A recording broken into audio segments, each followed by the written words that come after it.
Hey guys, I decided to film in my car today because it is so quiet in here. I kind of love it.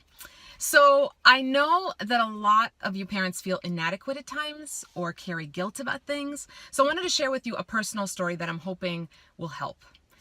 I'm taking you back now 10 years ago. I was newly divorced with two little kids, a 2 and a 3-year-old. I was obviously overwhelmed, completely broke.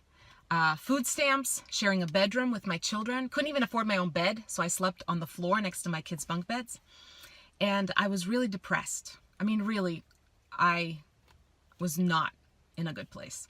And as all that isn't bad enough, I had a few people in my life making me feel like a horrible mom, which doesn't help when you already feel like a complete loser, right? So I end up with some free therapy sessions. And I'm talking to my therapist one day, and I tell him that I feel like I've become just a crappy mother. And he asks for some examples. So I tell him, well, before my divorce, I used to cook these from scratch, nutritious meals for my kids. And now I just cook something out of a box. And before my divorce, I used to take my kids everywhere. We used to go to parks and museums. And now a lot of days I just stick them in front of the TV, sometimes for hours, so that I can hide in the bedroom and cry. And I went on and on with these examples, obviously knowing that he's thinking, wow, she's really deteriorated as a mom. And when I was done, he looked at me so genuinely and he said, wow, Kristina, you are an amazing mom.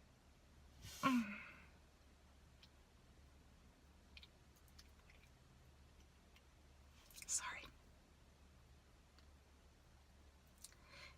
He said, you are at your rock bottom. You are in a really bad place. Yet you still make sure that the needs of your children are met. You still take the time to go buy that box and boil that pasta.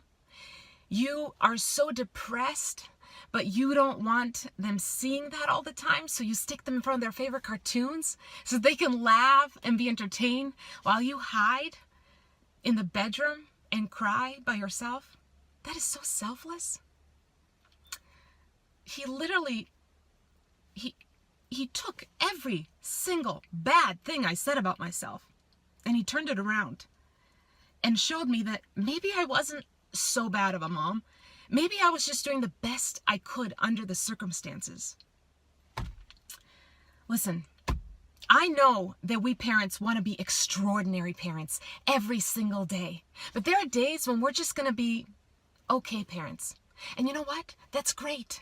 That's good enough. So when you're feeling inadequate and you're beating yourself up over little things, do for yourself what that therapist did for me that day. And tell that inner critical voice to take a seat and zip it.